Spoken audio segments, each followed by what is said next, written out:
Yo les gars, on continue ce challenge bankroll monté de 100 € à 100 000 € uniquement grâce au poker. On a actuellement 230 € de bankroll et on est toujours à Budapest en Hongrie. Dans cette vidéo, je vais te partager les mains que j'ai jouées et le bilan du jour 5, 6 et 7. Au programme, toutes les mains importantes que j'ai jouées, mes analyses et les stratégies que je mets en place. Il y a des gros bluffs, des spots de value et des joueurs complètement fous comme on les aime. Notre premier palier avant de monter de limite, il est à 500 €. Je continue donc de grind sur la plus basse limite de la room qui est de la 100 x 1, ce qui correspond à peu près de la 0,20 centimes, 0,20 centimes d'euros.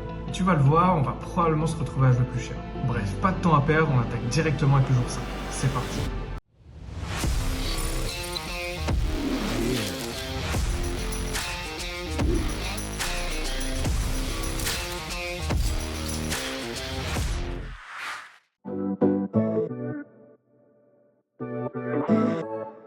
En train de me balader devant la rue de l'Opéra à Budapest. Je rejoins mon cousin qui est aussi joueur de poker et qui va venir grind avec moi pendant ce challenge. Donc lui il va sûrement jouer les limites un peu supérieures et moi pour des raisons pratiques du challenge je vais continuer à grind la 500. Donc voilà, je vais le rejoindre d'ici quelques minutes et ensuite on va enchaîner avec les mains. C'est parti. Bon ça y est, le fichier est prêt. Là pour accélérer le challenge. Voilà, on va accélérer. Il finance le challenge. On commence avec cette première main et je découvre As-Roi au bouton. Un joueur limp, j'isole directement à 600 x 1, SB et UTG call. On est à 3 sur un board As-5-4 avec un flush draw. Je décide de ces bêtes en value à 1000 x 1 et UTG, qui est mon cousin sur la même table que moi, décide de call. La turn est un 7 et je décide de 2 barrels en value à 2000 x 1. Je pense que je peux size up légèrement pour continuer à value les As-X et les draws dans sa range. Il call. La river est un valet et je décide de bet small en value sin car je pense que je vais me value cut si je fais trop cher à la river. C'est-à-dire qu'il va me payer uniquement avec des mains qui me dominent. Je veux garantir le call de tous les As-X que je domine et je m'attends à ce qu'il ne me relance pas assez en bluff contre un petit size.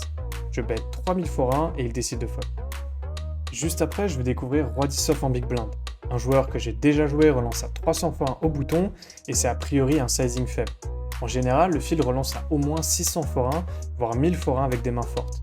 Je veux donc le 3 bet et je relance à 1500 x 1. Il call.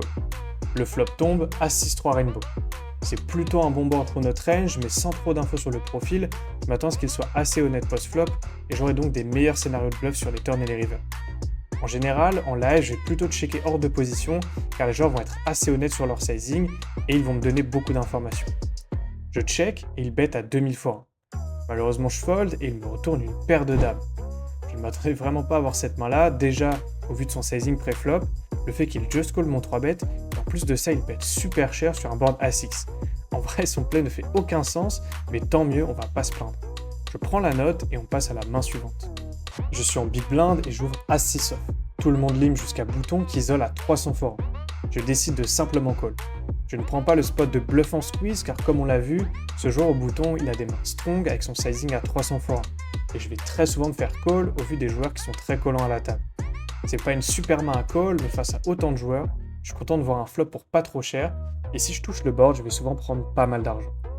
Le call et on est à 5, le board tombe As, 6, 3 avec un flush draw. C'est parfait, on touche nos 2 paires directement.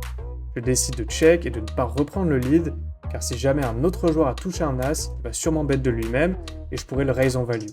De même, certains profils peuvent se chauffer à miser leur draw. Je décide donc de check, UTG check, et MP décide de miser à 500 x 1. Tout se passe comme prévu. Bouton call aussi, et je décide de raise directement à 3500 x 1. MP call. La turn est un 4 qui ouvre un deuxième flush draw. Et je décide de 2 barrels à 6000 x 1, avec le plan de faire all-in à la river, avec un SPR intéressant. C'est-à-dire que si je fais all-in, relativement à la taille du pot, ça ne sera pas énorme. Malheureusement, il fold et on remporte donc ce pot. Il y a une option à 200 x 1 et je découvre Dame 18 au cutoff. Je relance à 1000 x 1 directement, bouton SB et BB call et on est à 4 sur un flop Roi 9-6 rainbow. On joue donc une gut shot, tout le monde check jusqu'à bouton qui décide de miser à 1000 x 1. Big blind décide de call. Je décide de payer également, on aura des scénarios pour bluffer plus tard et puis on a encore un peu d'équité. La turn est un 7 qui ouvre un flush draw à trèfle. On joue maintenant les valets et les 8. BB check, je check aussi, et bouton décide de miser à 2000 x 1. Big blind fold et on est donc maintenant en heads up. C'est un sizing super intéressant car je pense que les mains fortes comme les brelans ou les deux paires auraient tendance à miser plus cher et donc c'est souvent un roi qui n'est pas très strong. Ici, si j'avais plus de stacks, j'aurais décidé de raise assez small avec pour plan de all-in river. Ça me permet de gagner un peu plus d'argent sur mon bluff et aussi de représenter plus de force. Malheureusement, je n'ai pas assez de stacks pour ça et je décide donc de payer pour réaliser mon équité. Si je touche une gut shot, je vais sûrement donc bet river small car je pense qu'il va trop souvent check back. Je paye et la river tombe un as de trèfle. C'est une carte qu'il ne doit pas aimer voir et je vais pouvoir lui mettre un maximum de pression. Je sais qu'il n'a quasiment jamais de flush, il n'a pas as-roi, même très peu d'as en général. Je décide donc de mettre un maximum de pression pour faire fold à un roi qui est le cœur de sa range. Je fais donc all-in pour un peu plus de 10 000 forains. Il tank, il réfléchit et vraiment je sais pas ce qu'il peut avoir pour réfléchir comme ça. Au bout d'un certain moment, il finit par fold et me retourne roi 9 off pour 2 paires. Je ne m'attendais vraiment pas à avoir une main aussi forte. Je montre ma main pour me créer une image un peu plus agressive, ça pourra m'être utile pour la suite. Bref, on enchaîne avec la main suivante. N'hésite pas à me dire ce que tu as pensé de ce bluff et si tu penses que c'est une bonne idée de faire all-in à la river. On termine ce 5e jour avec un bilan à plus 19 000 forains, ce qui correspond à peu près à 50 € de profit. Ça fait quasiment 200 bébés de win, donc c'est plutôt cool. On ajoute donc ça à la bankroll qui est désormais à 280 €. On enchaîne directement avec le jour 6 et je t'invite à rester jusqu'au bout parce qu'il va y avoir beaucoup d'actions. Je vais vous raconter un peu ce qui s'est passé exactement. En gros, la veille, donc, j'ai joué sur une table de 100 et j'ai monté à peu près 20 000 forains de stack. Et on était donc à 114 000 forains de bankroll, ce qui correspond à peu près à 270 €, 280 €. Et du coup, en fait, ce qui s'est passé, c'est que j'ai mon cousin, moi, qui m'a rejoint pour jouer un petit peu. Donc, je me suis retrouvé avec lui sur une table de 100-200 et en fait, la table était assez belle. Donc, je suis arrivé, j'ai cavé 20 000 au début. Donc, c'est déjà un peu plus que ce qui est prévu en temps normal. Et en fait, ce qui s'est passé, c'est que la table était vraiment très très belle et ça jouait un peu plus cher. Il y avait des Mississippi à 500 forains, 1000 forains. Ce qui fait qu'avec 20 000 de stack, ça me faisait vraiment jouer très très très short stack. Et du coup, ce que j'ai décidé de faire, donc, c'est de mettre un petit peu plus. Donc, c'était très risqué par rapport à la bankroll. Je vois ça un petit peu comme un shot de limite. Et je me suis dit, allez, on va voir comment ça se passe. Si jamais je perds un peu, je redescendrai de table, c'est pas un problème. Par contre, si ça se passe bien, ça peut vraiment accélérer de fou le processus. Donc, ce que j'ai fait, c'est que j'ai posé 40 000 forains. La première partie de session, les 2 premières heures, je dirais, j'ai perdu peut-être 10 000 forains juste à coup de call ou open raise, check fold, parce que on percute pas le board, ça mise pot et on doit fold. Et du coup, ensuite, ce qui s'est passé, c'est que j'ai eu 3 spots que je vais vous partager et vous allez voir ce qui se passe. J'en dis pas plus, vous allez voir ce qui se passe. J'ai 4 et 5 suités au cut-off et je décide d'overlimp car si j'isole, je vais me retrouver trop souvent en multi-way sur ces tables. Je limp, bouton relance à 1000 forains, un limper décide de call et je décide de limp re-raise en bluff pour faire tout fold pré-flop et mettre un maximum de pression. En cas de call, j'aurai encore pas mal de jouabilité et ça me permettra de mettre un maximum de pression. Bouton fold après quelques secondes de réflexion, le joueur en early position également, et bouton nous retourne as-roi off. Je retourne ma main aussi et je pense qu'il ne s'attendait clairement pas à voir ça. On remporte donc ce pot et on attaque directement avec une image un peu plus agressive que d'habitude. Pour le moment, je n'ai pas trop de mains et je passe mon temps à fold. C'est un peu frustrant, mais on suit la stratégie et on ne dévie pas du plan. C'est une erreur que je vois trop souvent, élargir ses ranges quand on a un long moment sans toucher de carte. Bref, on enchaîne direct avec la main suivante. Fold pendant plus d'1 heure, je découvre Dame Valet suité et il y a une option au bouton à 1000 forains. SB call et je décide d'isoler à 4000 forains pré-flop. Bouton et SB call et on est à 3 sur un flop As-19 Rainbow. On a donc Open-Ended Straight Draw, c'est-à-dire tirage quinte par les 2 bouts. C'est top, mais le problème c'est qu'il y a quand même pas mal d'As-6 dans les ranges. SB check, je check et bouton check également. La river est un 4 qui ouvre maintenant un flush draw. SB check à nouveau et je m'attends à ce que les joueurs aient souvent misé leurs As-6 maintenant et j'ai donc envie de commencer à bluffer le spot. Je décide de miser à 6000 forains et j'ai prévu d'overbet river si jamais je me fais call et que je ne percute pas cette river. Je mise 6000 forains et les 2 joueurs fold. On remporte donc à nouveau ce spot. Il y a un Mississippi à 500 forains, SB et BB call et je relance à 3500 forains avec As Valet off. Cut-off et bouton call et Big Blind décide de faire all-in pour 7000 forains. Je décide de simplement call, cut-off et bouton également. On est donc à 4 avec un joueur à tapis dans un pot à 28 000 forains. Et on touche un flop plutôt cool, Valet de 2 avec un flush draw. Je décide de ces bêtes assez chères pour value, il y a pas mal de turns qui vont me déranger et qui vont changer les équités et j'ai quand même besoin de protection. Je bête à 15 000 forains et Bouton décide de call. Son cœur de range c'est principalement des valets X comme Roi-Valet, Dame-Valet, Valet 10 et des flush droit cœur. La turn est un as qui ne fait pas rentrer la flush et c'est top parce que maintenant on a 2 paires max. Et au vu de mon stack size, je pense que je ne vais pas pouvoir faire grand chose d'autre que de simplement faire all-in. Checker me dérange car si je lui laisse réaliser son équité, même si c'est peu probable qu'il touche sa flush à la turn, on sait qu'il a 18% de chance, il ne va pas assez bluff son flush draw manqué. Je décide donc de bet en pensant qu'il va pouvoir me call encore une fois avec une main comme Roi-Valet, Dame-Valet. Je mets tous mes jetons au milieu, et au bout d'un certain temps, il décide de fold en me disant qu'il avait le flush draw. La river est un as qui nous fait maintenant full max pour vraiment nous mettre trop bien. Le joueur qui était all-in n'a pas du tout touché le board et on remporte donc ce pot vraiment conséquent. On termine cette session avec notre plus gros profit jusqu'à maintenant, plus 45 000 forains. Ça correspond à peu près à 110 € de profit. C'est incroyable, on n'est plus très loin de la barre des 400 € de bankroll. Je pense avoir plutôt bien joué dans l'ensemble et je pense que j'aurais pu faire quelques optimisations qui m'auraient permis de gagner encore un peu plus d'argent. Ce qui est sûr, c'est qu'on a eu de la réussite dans les gros spots. La BR est donc quasiment à 400 €, c'est vraiment dingue. On n'est plus très loin du premier palier, mais surtout on s'est construit un matelas confortable qui va nous permettre d'éviter de se broke si jamais on perd un peu trop d'argent. On pourra redescendre de limite et recommencer tout ça. Est-ce que je vais réussir à atteindre ce premier palier pendant le jour 7? C'est ce que tu vas voir dans la suite de cette vidéo. C'est parti, let's go!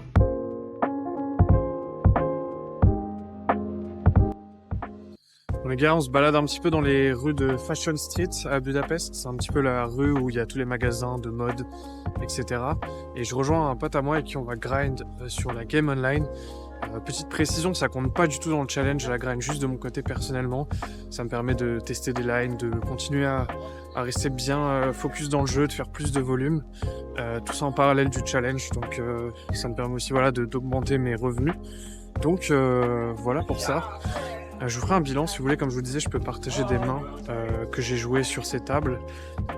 Tout ça je les partage dans mon Discord, donc je vous mets toujours le lien en description, donc n'hésitez pas à rejoindre si jamais ça vous intéresse. Écoutez les gars, on retourne pour grinder, on enchaîne avec la suite du challenge.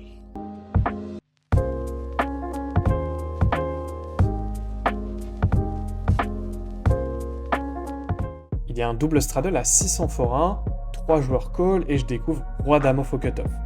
Je décide de relancer cher directement à 4000 forains et Hijack qui a simplement payé le straddle décide de call. On est donc en heads up et le pot est déjà énorme. On tombe sur un board 18-8 rainbow. On ne touche pas du tout ce flop mais il est peu probable qu'il ait également une main très forte ici. Il lui reste environ 12 000 forains derrière et j'ai envie de remporter le coup tout de suite et de mettre un maximum de pression sur sa range. Il check et je décide de faire all-in directement.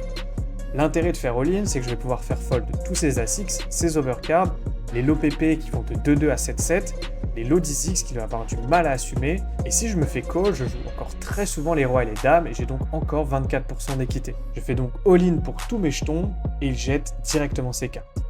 Je prends donc ce premier spot, et on enchaîne avec la main suivante. Je suis en pause, je suis plutôt card dead pour le moment.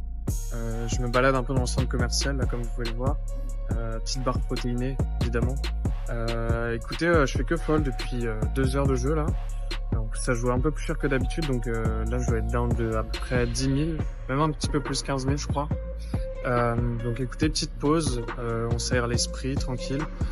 Petite prise de notes au niveau des profils, on fait un bilan des profils, comment les exploiter, que je sache à peu près comment jouer contre tel ou tel profil à ma table. Et puis écoutez, on reprend très très vite. C'est parti. Quelques mains plus tard, je découvre Roi Valet suité. Il y a un straddle à 500 forains, 2 joueurs call et j'isole à 3000 forains au hijack. Je me fais call 3 fois par les joueurs israéliens qui rentrent dans absolument tous les spots. Je pense qu'une adaptation que je pourrais faire, c'est de relancer encore plus cher pré-flop, étant donné qu'ils vont très souvent call avec des mains dominées. Le flop tombe à 6-4 rainbow. C'est vraiment pas notre board, face à autant de range, je vais tout simplement checker. Tout le monde check et on arrive sur la turn, qui est un 6 qui ouvre notre flush draw. Le joueur en straddle décide de miser à 5000 forains, MP call et j'ai donc 5000 à call dans un pot qui va en faire 27 000 forains. J'ai tout pile la cote pour payer, j'ai besoin de 18% d'équité et je sais que je vais très souvent les déstack si je touche river. Je paye et la river est vraiment parfaite, c'est un 4 qui fait rentrer la flush. Straddle check et MP décide de bet à 7000 forains. Pas d'autre chose à faire ici, je fais all-in pour prendre un maximum d'argent. Straddle fold, MP réfléchit, puis au bout d'un certain temps il finit par call. Je retourne ma main et il me montre 10 et 2 suités pour flush. On a vraiment de la réussite sur cette main et on remporte un pot encore énorme. Plus très loin du premier palier à 500 €, c'est vraiment fou. La table est complètement folle, les joueurs en foutent partout et ils s'envoient des shooters d'alcool toutes les 10 minutes. Les sizings de relance n'ont plus aucune limite, ça relance à 15x, 20, 30x préflop. Faut donc qu'on adapte notre stratégie et que nous aussi on se mette à relancer avec des gros partants. Le dealer me sert As-Dame au cut-off, il y a une option à 600 x 1 et un joueur complètement fou relance à 4600 x 1. Habituellement, il mise 2500, 3000 et je ne l'ai jamais vu faire ce sizing encore et donc je décide de prendre mes précautions. Hors de question de fold d'une main aussi forte contre lui, mais d'un autre côté, je ne décide pas de prendre le 3-bet car il a une range quand même assez forte. Je call, bouton et option décide de call et on est à 4 dans un pot à quasiment 20 000 forts. Le flop tombe, roi 10-10 avec un flush draw. Je joue donc gutshot et une overcard. Tout le monde check et ici je n'ai pas trop d'intérêt à bet. Les profils sont ultra collants et je vais juste faire grossir un pot que je n'ai pas touché. Autant réaliser mon équité et aviser plus tard pour soit transformer en bluff, soit prendre notre value. La turn est un 7 et option décide de lead à 10 000 forts. Il fait vraiment assez cher et pas grand chose à faire ici, tout le monde fold. Au bout d'un certain temps, il nous retourne sa main et il nous montre 4 et 2 off. Alors je comprends vraiment rien, j'ai rien compris du tout à cette main, mais bon, je n'avais pas eu de showdown sur ce joueur jusqu'à maintenant, et je pense que désormais il entre dans la catégorie de kamikaze. Je prends évidemment la note et on passe à la dernière main de cette session.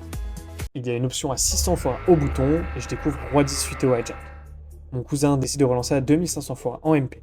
Je ne fais pas le 3-bet, mais pour autant j'ai une main qui a pas mal de jouabilité et je suis content de faire rentrer les profils complètement fous dans ce spot. Je call, cut-off et bouton paye également, et le flop tombe, dame, valet 6 avec notre flush draw. On joue donc combo draw avec le tirage couleur et le tirage quinte par les deux bouts. Autant dire que face à ces fous, j'ai les nuts. Tout le monde check jusqu'à bouton qui mise à 10 000 x 1 sur la taille du pot. Et c'est clairement un sizing qui fait assez peur. Dans le pot, c'est le seul qui n'est pas complètement roue libre, donc ce n'est pas le scénario idéal. Après, il peut toujours avoir des mains comme As-Dame, Roi-Dame, Dame 10. Il a évidemment des mains comme des brelans, des mains comme Dame-Valet, mais face à cette range, j'ai quand même énormément d'équité. Tout le monde fold jusqu'à moi et je décide de faire all-in pour les 50 000 francs que j'ai derrière. Je vais jouer au max toute mon équité et des fois il va fold, donc c'est ce genre de line qui nous permet de faire pas mal d'argent.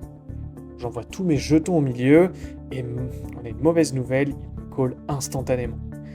Bon, fallait s'y attendre, il overrun seulement une seule fois et il nous show As-Dame off pour top pair top kicker. On aurait pu voir pire et le croupier va maintenant nous sortir la turn et la river. La turn tombe, c'est un 7 et bon, ça ne nous améliore pas. Plus qu'une carte maintenant pour nous sauver. Est-ce que le croupier va nous faire un miracle? Le croupier sort la river, c'est un 2. Bon, ça va pas sauver et on perd donc 60 000 francs dans ce spot. C'est énorme par rapport à notre bankroll. Après, je devais m'y attendre au vu de la variance sur ces tables. Bon, comme tu as pu le voir, on avait monté pas mal d'argent durant ce dernier jour, mais malheureusement, le dernier spot nous aura fait tout perdre.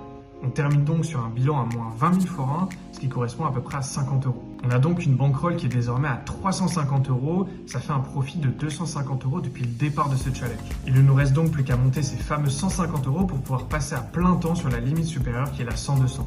Comme tu as pu le voir, les joueurs sont beaucoup plus actifs, il y a beaucoup plus d'argent en jeu, et une fois atteint ce palier, on pourra monter plus de sous rapidement. L'idée c'est donc de passer en full time sur cette limite pour pouvoir monter et accélérer ce challenge. J'espère que cette vidéo t'a plu et surtout n'hésite pas à t'abonner pour ne pas louper les prochains épisodes et à me dire en commentaire ce que tu penses de ce format. Je te dis à très bientôt pour la suite.